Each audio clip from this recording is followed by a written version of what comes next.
Hi, I just wanted to um, add a little bit to the conversation that's going on um, here in regards to the Stubblefield article. Um, when I worked in around obstetrics and in a hospital setting, I was also on the bioethics committee for the hospital where I worked. We would get a request at least once a year for sterilization, usually from parents in regards to adult um, children who had um, cognitive disabilities. So it's still pretty often a request that's made, and that there needs to be debate, I guess, about, at least from my anecdotal experience. I agree with Lisa in terms of abortion being a relatively expensive thing, and as well as birth control not being that accessible. Although I do think that, particularly after the birth of a child, depot shots are very popular. I think that any time they get a hold of young women, particularly teens, um, which is a group that I think that often sort of fits that um, tainted white group that's being discussed, that they're often sort of pushed to have depot shots um, in and around their health care. So anytime providers have them in the office, they tend to push that, as opposed to birth control pills or other things that aren't as long as effective for longer periods of time. So that I could see that as sort of going along with this idea of sterilization.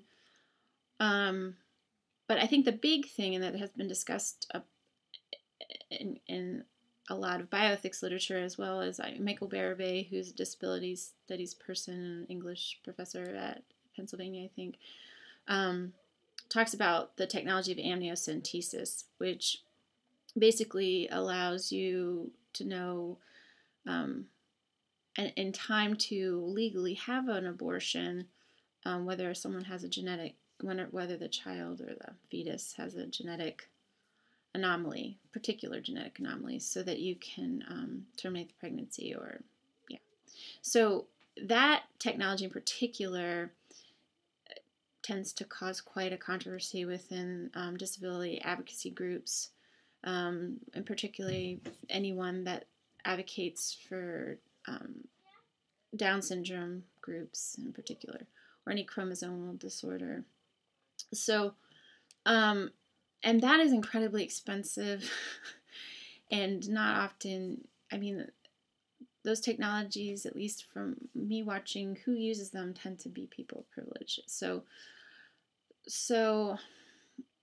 I think Alex brought up Gattaca too, but I think in the privilege sort of group, medical technology is being used to prevent children, and sort of engineering the kind of child you want to have, and so eliminating disability from that equation is definitely something that is being looked at. So I think that still goes on.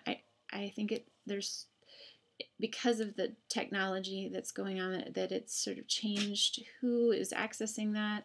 But I do think some of these things are very difficult for people without any money to access. Um, so it might not fall in line as well with the sterilization thing. Although I do know that people still pursue sterilization for people that they're caring for, and who are completely protective and do not want to think of their adult child. I mean, I think a lot of this is pushed by caregivers as opposed to from a government perspective. Um, and then I really, well, I'll get to some of the other stuff. I hope, after I watch Abby's response. Um, Also, people with cognitive disabilities, there's still quite what I would call an institutional process So they don't go to institutions necessarily, but when they get to be adults, often their parents are aging, and so they are doing their best to have them become independent or go into the community and be away from the family. And so this tends to be in group homes that are one gender. So you'll have men in one group home, women in another group home.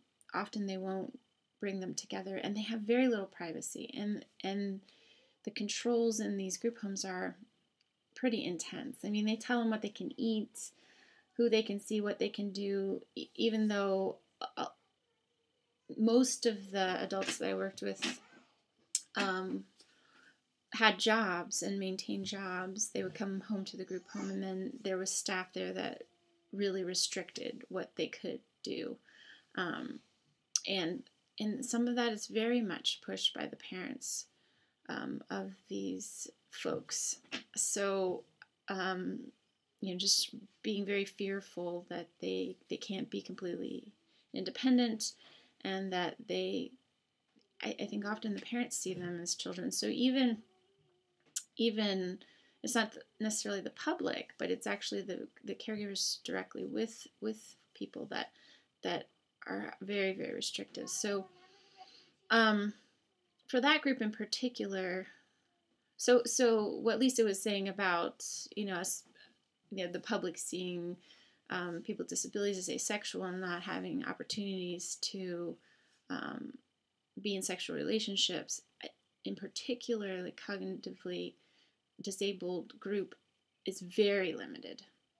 So, the writers with disabilities that we've been reading, a lot of them have physical disabilities, but not necessarily cognitive disabilities. And the realities of these difference or variances of disability are very different, in particular around sex.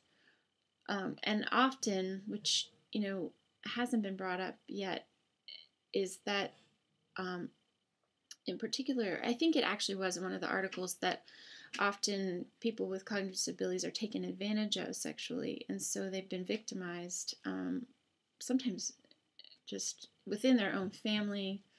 I mean, we would see cases constantly of it, just awful stuff being done to people that weren't understanding. They hadn't been informed of what sex was. That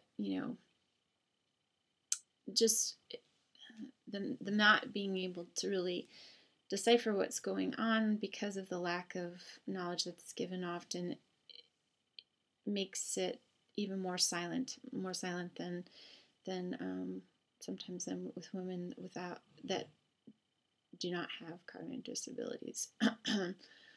So that's just some added crud to think about.